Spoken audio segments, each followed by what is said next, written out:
we wanted to make a small video to try and show you some of the do's and don'ts of having to do a video submission. I had the pleasure of working with CrossFit over several years where I was judging online videos from the open. And so that gave me the perspective of being able to see how videos get thrown out most times, how videos get penalized. And we wanted to try and provide you a couple of tips so that you can get credit for the work that you do. The last thing you want to do is train for this with your buddies, work really hard, be forced to stay home or do it in your home gym and not be able to go to location where you're going to end up putting out the best effort. But you end up having to do that and you want to make the most of it. And then you go to make a video and you end up messing up a couple of little things that end up disqualifying your workout, even though you put in the hard work and you might have put in the best workout of your life. What we want to do is help you with a couple of tips that can help you get credit for all the hard work you put in leading up to and the hard work of that movement you're doing right there. Two things that I want to start out with. One is you have to remember that your judge for a video submission is the camera. The camera is your judge. So like for my gym, if somebody submits a video to me, I have to be able to look through the eye of this camera that you've set up that views your workout. So I'll give you a couple examples as we go. But the idea is you have to understand that the camera is your number one view. So as a non-working athlete, like say two athletes are getting after it, make sure you don't do something like this. Come on, you got it. Good job. Work harder. And then you've accidentally blocked your camera. The other thing is you've got to make sure that your camera is set up in a position before you start so that it can see everything clearly. Like right now I have my camera set up in a bad spot, as if I'm going to do burpee box overs. It appears that you can see really well. If I do the burpee on this side, you should be able to see relatively closely whether my chest is on the ground. Not the best angle, but it might work. But then on this side, look what happens. Did my chest touch? You can't tell. You need to test some of these things and make sure they work. You definitely don't want a straight on view to the lane you guys are working out at. In general, your best view is going to be at an angle. So let me put this in a little better position. Put this over here where we can see everything. Now, if I go in to do my burpee, you can see that my chest is on the ground. And then I go up and over the box. This is not the easiest thing to do. You have to try and be a cameraman. But I promise you, on the day of the competition, the day you're going to submit the workout, you're not going to want to be a cameraman. You're going to want to be an athlete. So your best bet is to think like a cameraman days before. Set up your camera. I'm going to show you a little tool I use that may help. This thing is extremely cheap. This is one of those little tripod. This one's actually a makeup one. It's made for this little ring where you can turn a light on. I put a gimbal on top. I do not recommend that for your workout. Sometimes the gimbals, while they're tracking, sometimes they kind of get off track a little bit and you don't want that.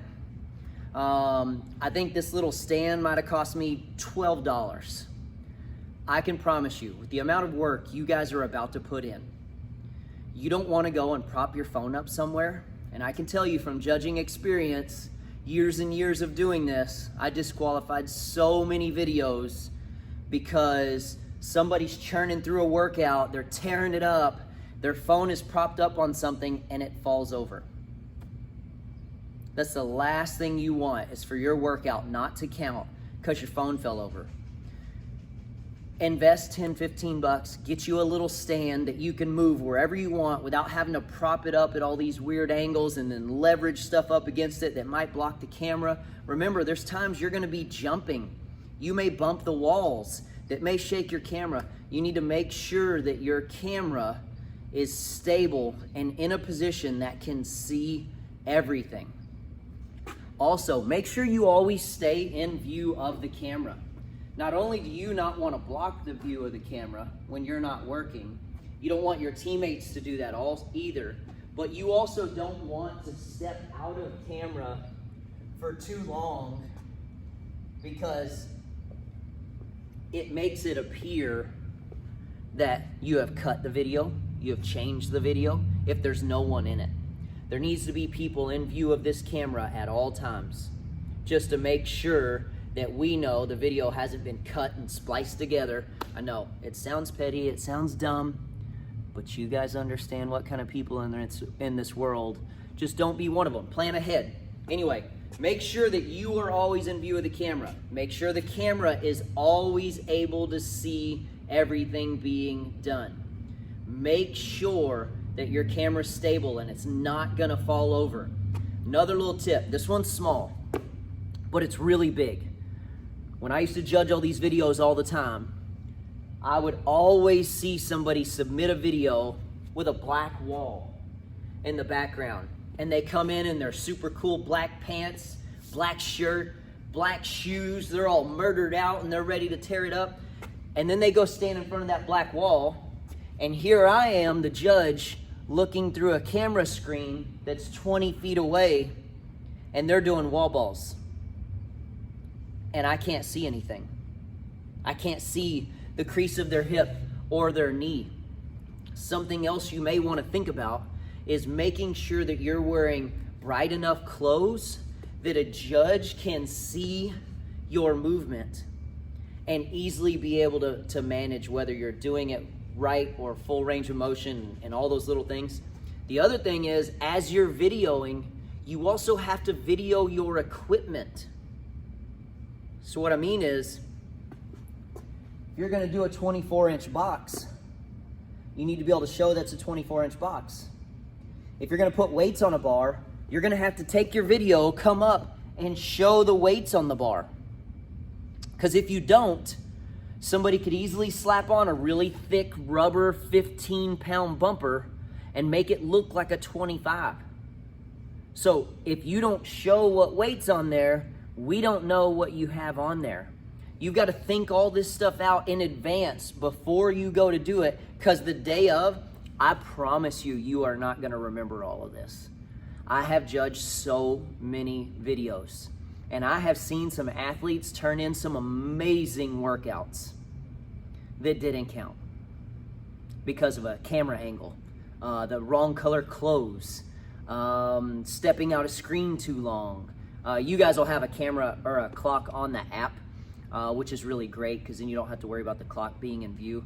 But you need to think this out. If some of you end up doing this in your garages, you may not have 30 feet of lane where you can put your camera 20 feet away to be able to get a picture of all of it, or a video of all of it. You need to figure out how you're gonna angle all of that so that you can fit it all in there. I know I said I was gonna make a short video. It's about as short as I can get it. You need to make sure that your judge can see everything they need to see in the one shot, unless you're gonna have somebody standing there videoing you that you trust, who will make sure that they are a cameraman and not a cheerleader. That's important. So many times I've had to disqualify a video because somebody's too busy cheering and they lower the phone down or the camera or whatever they're using, right? Think all this stuff out. That way all the hard work you do will count for you. Anyway, guys, I hope this helps a little bit. I hope this is something that you can use. I would write this out and say, what angle am I gonna go with? What clothes am I gonna wear? How am I gonna lay my equipment out? Test it all, film it all. You should be testing these WODs anyway before you do the workout. Hopefully you're training and practicing. But film them when you practice and then go back and watch them and you go, oh, I need to change that. I couldn't see myself on that whatever movement, right? So anyway, think all that stuff out. Hopefully this helps you guys out. Good luck and have a good time.